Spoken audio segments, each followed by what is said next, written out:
ब्रह्मस्तंभ प्रख्यात सदगुरुस्तंभ नमस्ते। परम ब्रह्मय परम दयाल श्री श्री ठाकुरों के श्री चरण अनंत कोटि प्रणाम। परम पूजनीय विश्व कल्याण में श्री श्री बड़वान के श्री चरण अनंत कोटि प्रणाम। परम पूज्यपाद श्री श्री बड़दान के श्री चरण अनंत कोटि प्रणाम। परम पूज्यपाद श्री श्री आचार्य देव के श्री चरण अनंत कोटि प्रणाम। इष्ट परिवार प्रतिपतम का श्री चरण अनंत कोटि प्रणाम। उपस्थित वरेण्य सहप्रतिनिधिक वरेण्य कर्मी मंडली इष्ट प्राण गुरु भाता स्नेहमयी मातृमंडली हौला ग्रामर सुधी सज्जन ठाकुर प्रेमी भक्त मंडली स्नेहर पिलाने समस्त को शुभ सन्धार प्रीतिभरा जय गुरु। बहुत खुशी कथा आपण मानकर हलदा गाँव समस्त माँ और भाई मानकर आपणतार सह ये सत्संग आयोजन कर वास्तव में आपण माने समस्ते से आशीर्वाद प्राप्त हेबार योग्य तथापि परम पिता निकट में मुझे प्रार्थना करी आज ये सत्संग उपस्थित तथा अनुपस्थित समस्त माँ और भाई मान सार्विक कल्याण हो। परम पिता समस्त को आशीर्वाद करंतु समस्ते सुखरे शांति आनंद रुहतु। जाहो आमर श्रद्धेय चंद्रकांत भाई तांकर से जहाँ कहले बहुत दिन इच्छा थिला ए अंचल रे गोटे सत्संग करियो बोली आगुरु एठी किछि वर्ष पूर्व भी एठी सत्संग तथापि बहु वर्ष पर पुनर्बार समस्त को एकत्रित कर आउथरे ये सत्संग आयोजन करिसंती।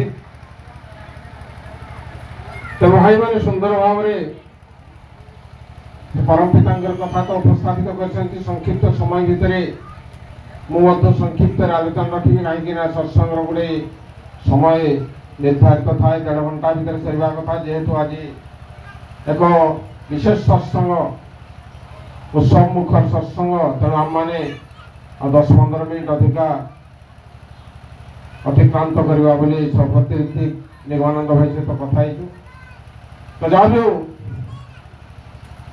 श्री ठाकुर अनुकूल चंद्र आम मैंने जो विग्रह उपस्थापित कर जुगर जुग पुरुषोत्तम भाई मैंने जो कथा कहले पूर्ववर्ती को अधिकार कर आविर्भाव पूर्व जो पुरुषोत्तम माने आसंती समस्त पुरुषोत्तम मान को परिपूर्ण कर आविर्भाव केते पुरुषोत्तम माने आसंती से रामचंद्र कहतु कृष्णचंद्र कहतु यीशु मोहम्मद कहतु मोहम्मद कहतु रामकृष्ण ठाकुर श्री ठाकुर चंद्र मान आशीर्वाद अभिप्राय हूँ आम मैंने जानी से गीतार कथा जदा जदा ही धर्मस्य ग्लानिर्भवति भारत अभ्युत्थानम धर्मस्य तदात्मानं सृजाम्यहं परित्राणाय साधूनां विनाशाय च दुष्कृतां धर्म संस्थापनार्थाय संभवामि युगे युगे।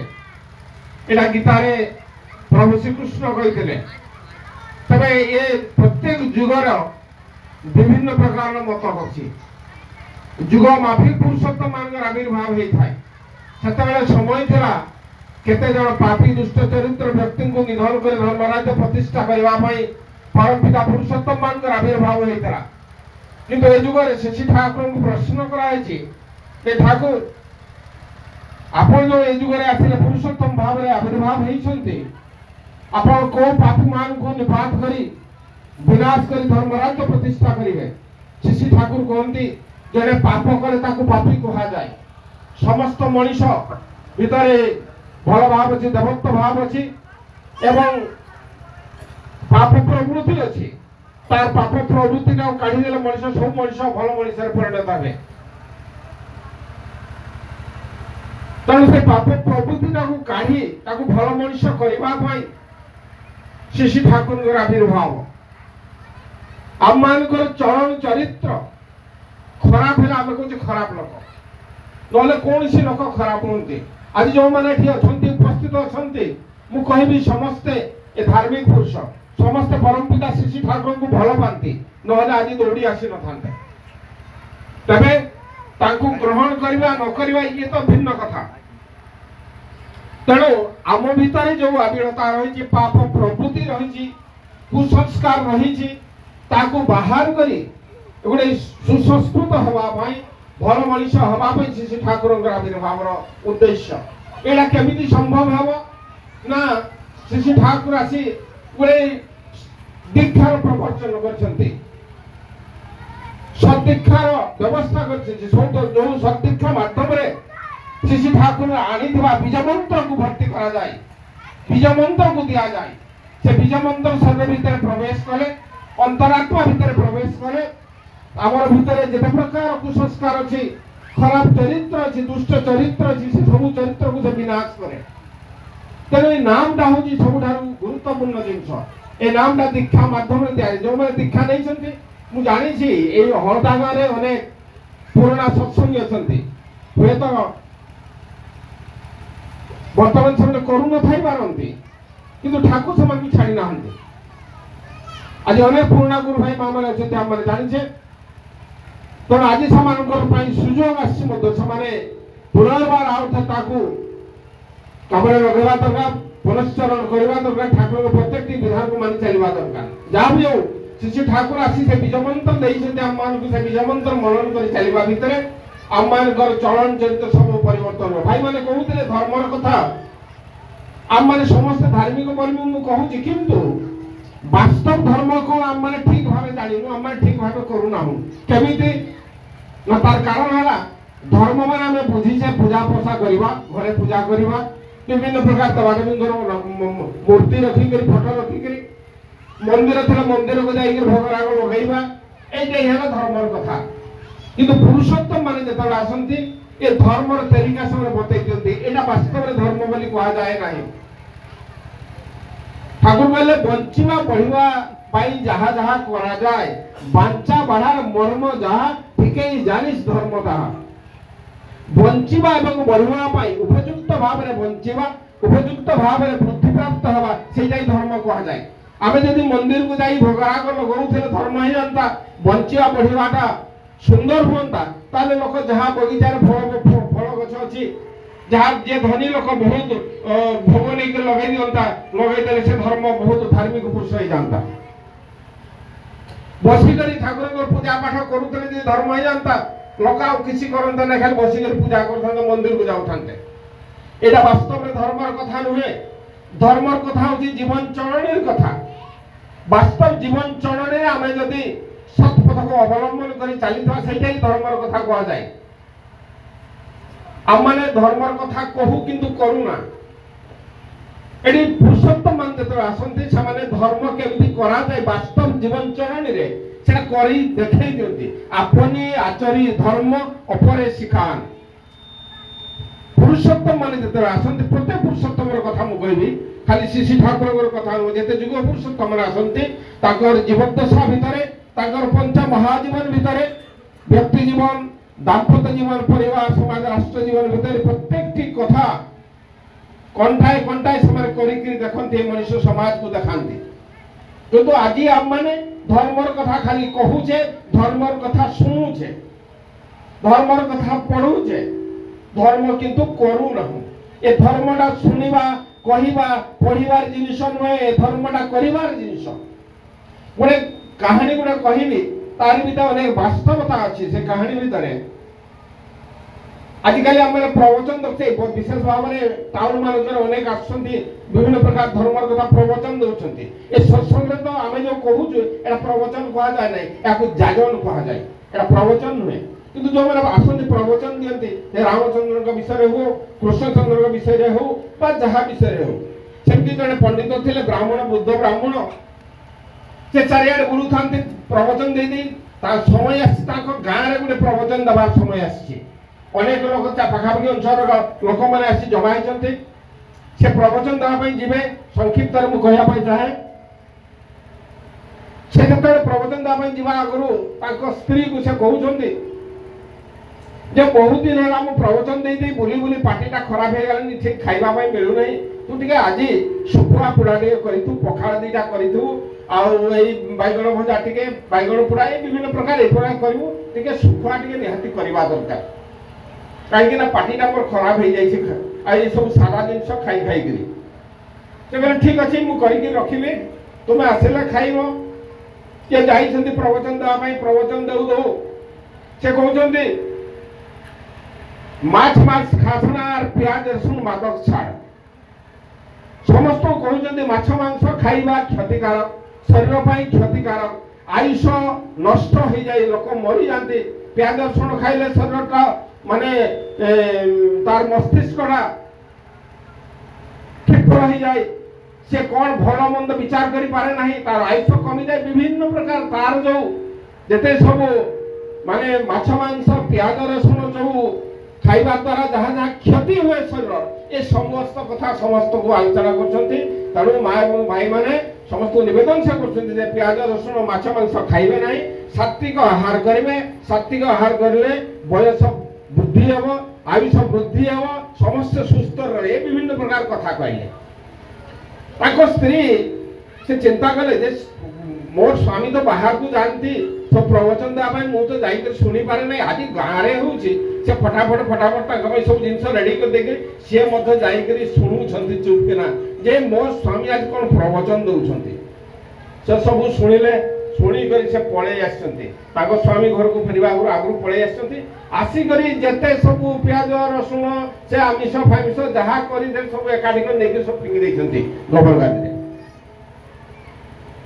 तार स्वामी आसिले से भाई बहुत डेरी हो गलानी भोक लगलानी मत शीघ्र बाढ़ी दे मुझे खाइबी से बाढ़ी देला बेलू से सादा 300 टिके एठू सठू देकर बाढ़ी देले से खोजी बोलते कहीं सुखुआ पुड़ा कहीं कौटी अमुक कहीं ढमुक कहीं खाइबे कहते कहीं मु तो कहीकि जाइल तो आज सुखुआ टिके पुड़ी देकर भल कर बहुत दिन खाइबे राहे मुझे देती मु जानी जानी मोर स्वामी आयुष मुझे नष्ट कर ना केमिति ना तुम्हें आज से कहूल प्रवचन रे एगुड़ा क्षतिकारक जिनस मनीष खाइले खाइले तार आयुष नष्ट हो जाए शीघ्र मरी जाए शरीर अस्त रहे विभिन्न प्रकार कथा से जानी मोर स्वामी आयुष कहीं नष्ट हो आसिक सब फिंगी से कहला अरे मुझे मोर पाई मुझे कि से जमा होता कहूली मोर पाई मु कहू नी कथा नाला आमर धर्मर कथा नाला एया आमे कहिबा बहुत लोकंकु बहुत सदुपदेश दबा किंतु निजे करबा नै किंतु पुरुषोत्तम माने जते बेड आसंती ए माने कहंती नहीं सब करंती आपनी आचरी धर्म अपरे शिखान जति की कथा माने कहू जठी आइगर भाई माने जहां जहां कहिले ये सब श्री ठाकुर अनुकूल चंद्र ताकर जीवंत सभा भीतर कहचंती ता सेहिति भाई आज कोटि कोटि लोक केवल भारत वर्ष नुहे बहिर् भारत कोटि कोटि लोक आज शरणापन्न ये धर्मर कथाटा हूँ ठाकुर कहते एटा मंदिर मस्जिद बाहर जाके तपस्या करवार धर्म नुहे ये हूँ परिवार धर्म परिवार भितर आम परिपालन करवा स्वामी स्त्री भितर परिपालन करवा परिवार समस्त शाशु शशुर ननंद दिहर पशु पक्षी जीव जंतु समस्त को नहीं धर्म करा किंतु आम मैंने भावुचे कि ये सब जंजाल भर रही कहीं मो पलि जी मो जंगल तपस्या करी ए दाढ़ी छाड़देवी गेरुआ वस्त्र पिंधिदेवी ठाकुर आम गृह सन्यासी चाहे आम जंगल सन्यासी चाहे ना सब छाड़ी धर्म करवा तपस्या कर तार किसी मूल्य ना ये समस्त को नहीं परिवार जीवन भितर विशेष भाव में भाई मैंने जो कथा कहते माँ मान कथा आज तो माँ मैंने बेसी अच्छा ये समस्त धर्मर कथा विशेष भाव में माँ मान बेसी निर्भर करें तार कारण है माँ माने परिवार टाक तैयारी करते भाई माने तो विभिन्न धंधार बाहर को जाते परिवार समस्त कथा भल मंद कथा से ही सबकि तुले था तेणु ठाकुर कहते संसार सुखर हुए रमणी गुणे संसार का देखिए आपण मैंने गाँव में लक्ष्य करुवे जो परिवार रे माँ माने श्रृंखलित चाली चलन कथबार्ता टे श्रृंखलित से परिवार से श्रृंखलित जो परिवार रे माँ माने धर्म प्राणा गुरुजन मान को मानती देवादेवी मान को मानती से परिवार से श्रृंखलित से विशेष भाव में माँ माने इष्ट प्राण हवा दरकार एवं खाली माँ माने इष्ट प्राण हेले भी हेब ना ଯେମିତି ଆମେ ଟର୍ଚ୍ଚରେ ଦୁଇଟା ବ୍ୟାଟେରୀ ଲଗେଇଲେ ଯାଇ ସୁଇଚଟା ଦବେଇଲେ ଏକମୁଖୀ ହେଲେ ବ୍ୟାଟେରୀ ଦୁଇଟା ସୁଇଚ ମାରିଲେ ଟର୍ଚ୍ଚଟା ଜଳିବ। ଦୁଇଟା ବ୍ୟାଟେରୀ ଥିବ କିନ୍ତୁ ଅପୋଜିଟ୍ ସାଇଡ୍ କରି ଲଗେଇ ଦେଇକି ଯେତେ ସୁଇଚ ଯେତେ ନୂଆ ବ୍ୟାଟେରୀ ଯେତେ ନୂଆ ଟର୍ଚ୍ଚ ହେଲେ ମଧ୍ୟ ଜଳିବ ନାହିଁ। ଏ ସ୍ୱାମୀ ସ୍ତ୍ରୀ ଜୀବନ ସେମିତି ହେବା କଥା, একমুখী হওয়া দরকার। ঠাকুর কহিলে একাদেশে চলেন যারা তাদের নিয়ে সমাজ গড়া। তেমন এইথিপাই এই পরিবার জীবনটাকে মানে শৃঙ্খলিত করা হলে সজাইবা পরিবার জীবনটা নহলা পর্যন্ত তা পরবর্তী জীবনটা শৃঙ্খলিত হব না। এটার প্রথম পাহচ। নিজের প্রথম কথাটা হলে ব্যক্তি জীবন তো শৃঙ্খলিত হওয়া দরকার।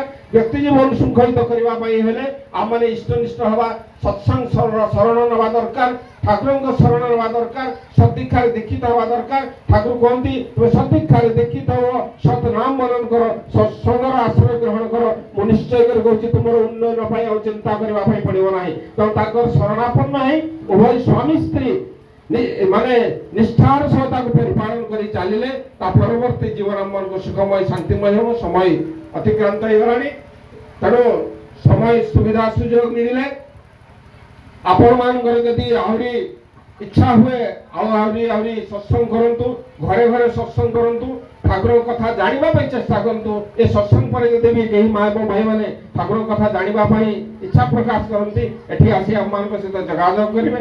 ଏବଂ ଯଦି ନେଇକରି ଛାଡ଼ି ଦେଇଥାନ୍ତି ସେମାନେ ମଧ୍ୟ ଆସି ଆମମାନଙ୍କ ସହିତ ଯୋଗାଯୋଗ କରିବେ। କ'ଣ କଲେ ଆଉ ଥରେ ଠାକୁରଙ୍କୁ ଧରିକିରି ଜୀବନଟାକୁ ସୁଖମୟ କରିବେ, ଶାନ୍ତିମୟ କରିବେ, ସେଥିପାଇଁ ଆମମାନେ ଆଲୋଚନା ମାଧ୍ୟମରେ ତାର সিদ্ধান্ত নেইপারা। যাও সর্বশেষে পুনর্বার সমস্ত সার্বিক কল্যাণ উদ্দেশ্যে পরম পিতাঙ্ক নিকটে ভক্তি নিবেদন করে মোর বক্তব্য